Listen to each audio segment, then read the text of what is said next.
प्रश्न संग्रह 1.1 का 2 प्रश्न आपने कर लिया था। पहला कर लिया था निम्नलिखित समुच्चय सूची पद्धति में लिखिए, और दूसरा कर लिया था निम्नलिखित चिन्ह में दिए गए कथन शब्दों में स्पष्ट कीजिए। अब हम लोग चल रहे हैं, अब करेंगे नेक्स्ट क्वेश्चन, और नेक्स्ट क्वेश्चन आपका है तीसरा भी उस दिन आपने लिख लिया था, तो लेकिन मैं आपको समझा दूं इसमें करना क्या है। किन्हीं दो समुच्चयों को सूची पद्धति तथा गुणवर्णन पद्धति में लिखिए। तो कोई भी दो समुच्चय आपको सूची पद्धति में लिखना है, गुणवर्णन पद्धति में लिखना है। तो अभी जैसे यहाँ मैंने ऐसा दो समुच्चय लिखा है, देखिए सूची पद्धति ये गुणवर्णन पद्धति में पहला समुच्चय हो गया, और यहाँ दूसरा समुच्चय है ये गुणवर्णन पद्धति है सूची पद्धति में। पर जरूरी नहीं कि आप यही दो समुच्चय लिखें, आप इसके पहले भी बहुत सारे उदाहरण पढ़ लिए हैं जिसमें समुच्चय को सूची पद्धति और गुणवर्णन पद्धति में लिखा था, उसमें से कोई दो एग्जाम्पल यहाँ पे लिख सकते हैं। तो इसको अगर किसी को ना समझ में आए देख लीजिए, जैसे यहाँ पे क्या है, ए 1 3 5 7 डॉट डॉट डॉट कैसी संख्या है, विषम संख्या है। यहाँ लिख दिया x है, ऐसा है कि x घटक है n का। n क्यों लिखा यहाँ, क्योंकि n मतलब क्या होता है, प्राकृत संख्या। आपको बताया था प्राकृत संख्या, देखिए जरा प्राकृत संख्या ये है 1 2 3 4 5 6 डॉट डॉट डॉट, ये प्राकृत संख्या है। तो प्राकृत संख्याओं को आप n से प्रदर्शित करते, तो ज्यादातर हम n का ही यूज करेंगे। देखिए n का यूज करेंगे क्योंकि जब भी 1 से कोई संख्या स्टार्ट होगी तो हमें वहां n का यूज करना है। तो यहाँ पे आपने क्या बता दिया कि x ऐसा है कि x घटक है n का, मतलब ये सब कैसी संख्या है, प्राकृत संख्याएं तो हैं, लेकिन कैसी प्राकृत संख्या है, विषम संख्या है। ऐसे इसमें देखिए एक ऐसी संख्या है, ये भी आप देखें तो प्राकृत संख्या ही है, तो इसलिए लिखा y ऐसा है कि y घटक है n का। अब जरूरी नहीं यहाँ y ऐसा है कि y आप लिखें, यहाँ x ऐसा है कि x भी लिख सकते हैं। घटक है n का मतलब प्राकृत संख्या है, लेकिन ये देखिए इसमें बीच में गैप नहीं है, सारी प्राकृत संख्या है, पर कहाँ तक है, 10 से छोटी है, 9 तक है, इसलिए y छोटा है 10, ऐसे छोटा है 10, छोटा का निशान बना दिया, तो इसका मतलब 10 से छोटी संख्या है। चौथा क्वेश्चन है निम्नलिखित समुच्चय सूची पद्धति में लिखिए। एक बार जैसे पहला क्वेश्चन था सूची पद्धति में लिखने के लिए, वैसे ये भी सूची पद्धति में लिखने के लिए। और आप जानते हो सूची पद्धति में लिखने वाला क्वेश्चन इजी होता है। जैसे देखिए निम्नलिखित समुच्चय सूची पद्धति में लिखिए, भारतीय सौर वर्ष के सभी महीनों का समुच्चय। तो भारतीय सौर वर्ष मतलब ना जो भारत है, हिंदू के अनुसार हिंदी महीना जिसको बोला जाता है, भारत का कौन सा महीना बोला जाता है, हिंदी महीना। तो हिंदी महीना क्या क्या होता है, चैत्र वैशाख ज्येष्ठ आषाढ़ श्रावण भाद्रपद आश्विन कार्तिक मार्गशीर्ष पौष माघ फाल्गुन।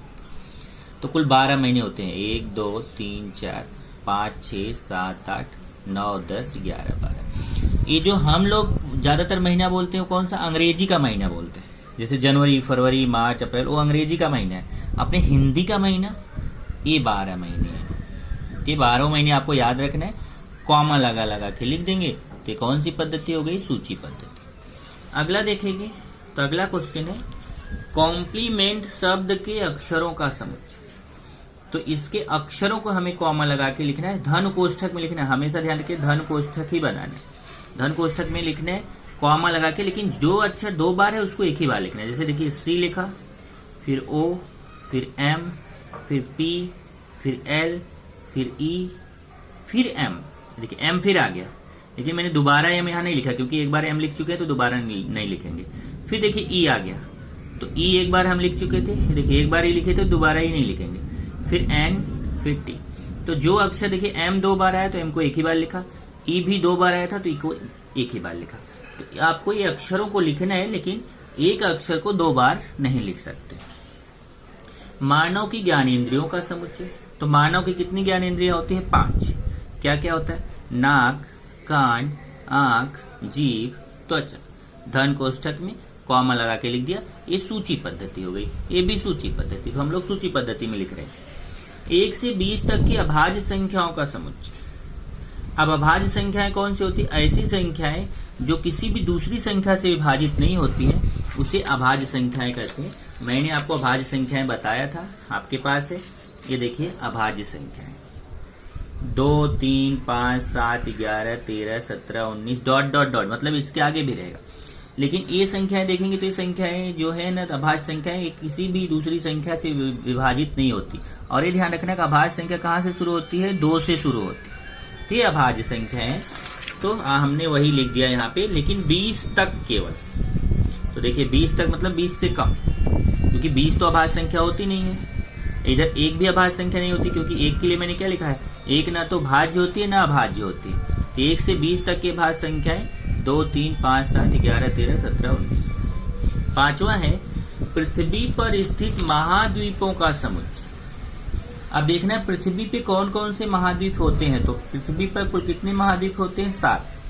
एशिया महाद्वीप, अफ्रीका, यूरोप, ऑस्ट्रेलिया, अंटार्कटिका, दक्षिण अमेरिका, उत्तरी अमेरिका। तो Asia, Africa, Europe, Australia, Antarctica, दक्षिण अमेरिका, उत्तरी अमेरिका, इतने 7 महाद्वीप होते। यही 7 महाद्वीपों को धन कोष्ठक के अंदर कॉमा लगा के लिख दिया कि 7 महाद्वीपों को आपने सूची पद्धति में लिख दिया।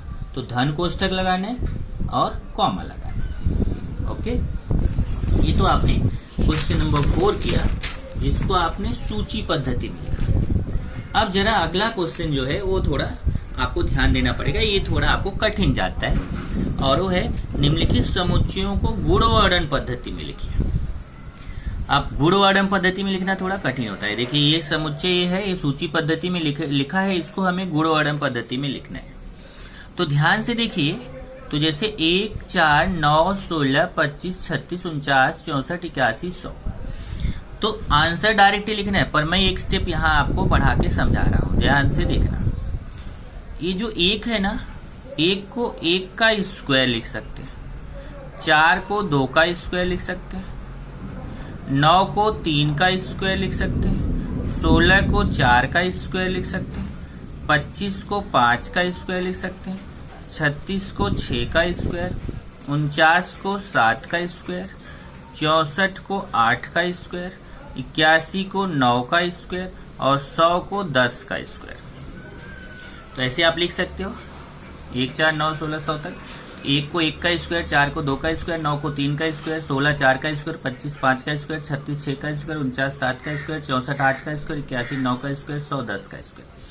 अब इसको हम कैसे गुणवर्णन पद्धति में लिखेंगे, इसको ध्यान से देखिए। देखिए ये थोड़ा आपको कठिन पड़ता है, इसलिए ध्यान से समझिए। पहले तो धन कोष्ठक लगाना है, ये देखिए धन कोष्ठक लगा दिया, और फिर उसमें x ऐसा है कि x लिखना है। ये रटा रटाया रखिए कि धन कोष्ठक लगा के x ऐसा है कि x, ये आपको लिख देना है। फिर ये देखिए इसमें क्या हो रहा है, इसमें स्क्वायर हो रहा है। तो आपको ध्यान रखना है कि जो संख्या इसमें बदल रही है ना, जो संख्या बदल रही है उसकी जगह n यूज करो। जैसे यहां देखिए 1 2 3 4 5 6 7 8 9 10, ये ब्रैकेट वाली संख्या बदल रही है, इसलिए हमने यहाँ पे देखिए n लिखा।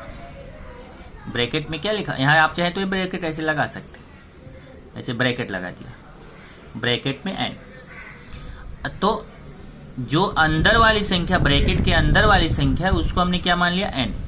और सब पे देखिए ऊपर जो स्क्वायर लगा वो सब पे समान है, देखिए सब पे स्क्वायर स्क्वायर स्क्वायर स्क्वायर, तो यहाँ पे स्क्वायर लगा देंगे। तो जो नहीं बदल रही है संख्या उसको तो वही संख्या ली। जैसे देखिए यहाँ स्क्वायर सब में लगा हुआ है, तो मैं यहाँ स्क्वायर लगाऊंगा, लेकिन जो ब्रैकेट की संख्या 1 2 3 4 है, ये बदल रही है ना, तो उसकी जगह क्या लिखना है, n। फिर ये देखना है कि जो हमने जिसको n लिखा है, स्मॉल n लिखा है, वो क्या चीज है, वो प्राकृत संख्या। देखिए 1 2 3 4 5 6 7 8 9 10, ये कैसी संख्या होती है, ये प्राकृत संख्या होती है। तो यहाँ पे लिख दिया, ये जो n है, n घटक है कैपिटल N का। कैपिटल N मतलब क्या होता है, प्राकृत संख्या।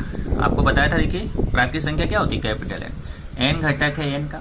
अब देखना है कि जो n का मान है 1 2 3 4 5 6 7 8 9 10, ये प्राकृत संख्या तो है, लेकिन क्या सभी प्राकृत संख्या है, नहीं, ये केवल 10 तक की प्राकृत संख्या है। तो n छोटा है बराबर है 10, मतलब ये जो n का मान है वो 10 तक ही लेना है, छोटा है बराबर है 10।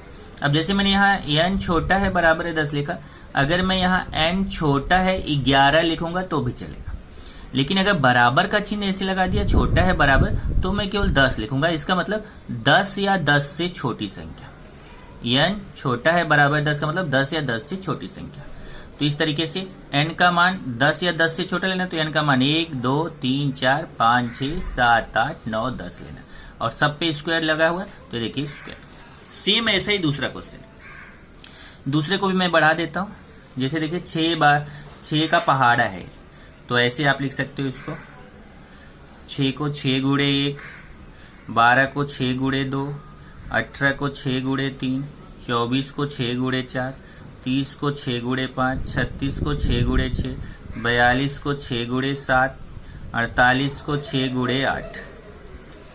अब इसमें भी देखिए, पहले धन कोष्ठक लगाइए, x ऐसा है कि x लिखिए, फिर देखिए कि कौन सी संख्या नहीं बदल रही है। देखिए 6 गुणे 6 गुणे 6 गुणे, सब में 6 गुणे 6 गुणे है, तो 6 गुणे नहीं बदलेगा। देखिए 6 यहाँ बीच में गुणा छिपा हुआ, और एक संख्या देखिए दूसरी वाली संख्या बदल रही है, 1 2 3 4 5 6 7 8, तो उसकी जगह पे n लिख देंगे। जो बदल रही है उसकी जगह पे क्या लिखेंगे, n। तो ये स्टार्टिंग वाली पहली वाली संख्या सब में 6 6 6 6 है, तो उसको 6 ही लिखेंगे, लेकिन फिर गुणे, यहाँ गुणा छिपा हुआ, ये बाद वाली जो दूसरी संख्या वो बदल रही है, 1 2 3 4 5 6 7 8, जो बदल रही है उसकी जगह n लिखेंगे। फिर ये 1 2 3 4 5 6 7 8 क्या है, प्राकृत संख्या है, इसलिए n घटक है n का, और कहाँ तक है, 8 तक है, तो मैं यहाँ n छोटा है 9 लिखा हूं। मैं चाहूं तो यहाँ पे n छोटा है बराबर है 8 भी लिख सकता हूं, ऐसे n छोटा है बराबर है 8 लिख दीजिए। तो इससे क्या होगा, हमें कहाँ तक संख्या लेनी है, 8 तक लेनी है केवल। ओके। तीसरा है स्माइल, SMILE। तो ये देखो, ये आसान है, पहले धन कोष्ठक लगाइए, x ऐसा है कि x लिखिए। ये स्माइल शब्द का अक्षर है, स्माइल शब्द का अक्षर है ना, स्माइल शब्द का अक्षर यहाँ लिख दिया, x ऐसा है कि x, ये स्माइल शब्द का अक्षर है। अगला देखेंगे रविवार, सोमवार, मंगलवार, बुधवार, गुरुवार, शुक्रवार, शनिवार, यह क्या है, तो पहले धन कोष्ठक लगाया, x ऐसा है कि x लिखा।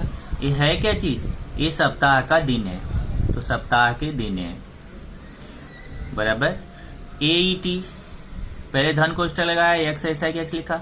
यह ईट शब्द के अक्षर है। अब जैसे मैंने लिखा देखो, ईट शब्द, ईट शब्द का अक्षर है, कोई लिख सकता, टी शब्द का अक्षर है, मतलब यहाँ जो शब्द लिखिए ना उसका कुछ मीनिंग होना चाहिए। जैसे ईट मतलब खाना होता है, यहाँ आप ईट की जगह अगर टी लिख दे तो भी सही है, क्योंकि टी शब्द के भी अक्षर है, वो भी राइट है। इस तरीके से आप ये सूची पद्धति में दिया था, देखिए सूची पद्धति में दिया था, उसको गुणोत्तर पद्धति में लिखा। सूची पद्धति में दिया था कॉमा लगा के, उसको गुणोत्तर पद्धति में लिखा। ये सूची पद्धति में दिया था, उसको गुणोत्तर पद्धति में लिखा। ये भी सूची पद्धति में लिखा था, उसको गुणोत्तर पद्धति में लिखा। इसमें ध्यान रखना, ये जो 2 क्वेश्चन है इसको जरा ध्यान से समझना कि यहाँ पे इसको पहले देख लो ये क्या है, फिर जो संख्या बदल रही है उसकी जगह n लिखो, और जो नहीं बदल रही है उसकी जगह वही संख्या लिखो।